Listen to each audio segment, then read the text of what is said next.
way to pick this stuff up and keep going, because we have a goal, we have a journey, a destination that we're pressing toward. That's why I started with the mark. We're pressing toward the mark. So if that's the case, then we have to keep going. What can we address? So are there emotional situations that need to be addressed? Are there barriers that you have? Are there childhood experiences with money that you can look at and figure out, why do I have to hold on to money like that? You know, and I look back at my childhood, looking back at my, how other family members managed money. Fears that you might have. We had testimonies previously, the last class, man was saying that his father wasn't there. His father wasn't in the household to manage the money. That's why he had taken such control of the financial management, but now it's to a point where his wife, that he's been married to for so long, didn't have the knowledge or the language of money management, and she was wanting to get involved, you know, and he said, this isn't her territory, I got this, you know?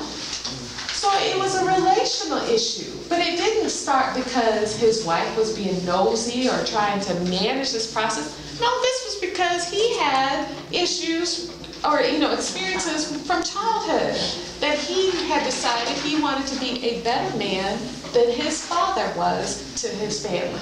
So therefore, he would be responsible for all of this.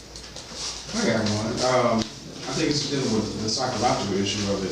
As I was growing up, money was really never explained to me. Credit was never really explained to me. So once I got a certain age and got a job, I just figured, money's my money. I do with it what I want to do. No real responsibilities at the time. Maybe I had to put some gas in my car. Still living at home, because I was still a teenager. But I had money, and my father, he talked about me so bad, because I pulled out all my money. I walked around with all my money. I didn't have a checking account. Nobody told me, you need to get a checking account. And stop walking around with this money in your pocket. So. But it's experiences like that that have helped you, guide you in a different direction. And I try to do the same with my son now. When we go to the store, just like you were saying, he has this amount of money. I tell him, that's what you got. If you got $12, you can spend $11.99. That's your limit. Maybe if it's $1 more, I'll help you out. Or if he's that short, I make him pay me back and give me another $1 for interest. Interest, that's right. So I hope he figures it out. And these are lessons that we have to train our children. Because when they have the pocket full of money, then they'll know how to manage it. They'll know that, debt is not the only option. And it's so important we talk about this in the household, because the world is telling us otherwise. You remember there was a time when, I remember the big media splash, Usher had released he was on a credit card. And they were talking about, why would Usher lend his image to market a credit card to who? To young black children who would want to have a credit card that had Usher's face on it. So you're getting into debt in order to do what? To buy stuff, to spend full price for stuff that's going to be out of style and off the rack in just a few months. That's what we have to train our children about this.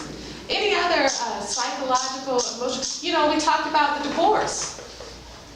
Big issue when you talk about money management and the troubles that come with looking at budgets, right? Sometimes it could be that you're now looking at the loss of an income.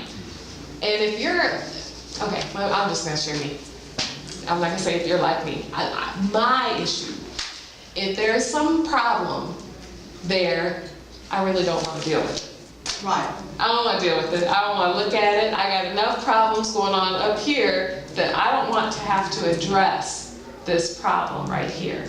So if you're looking at budgets and they make you feel bad, you look at what you might not have, what you did have, or you know, the consequences of something that you did in the past. I really don't want to be slapped in the face with that. But there are ways around it, and that's why you just have to know that you're going to address these roadblocks. You're going to hit them, but you have to be willing to address them to get over it.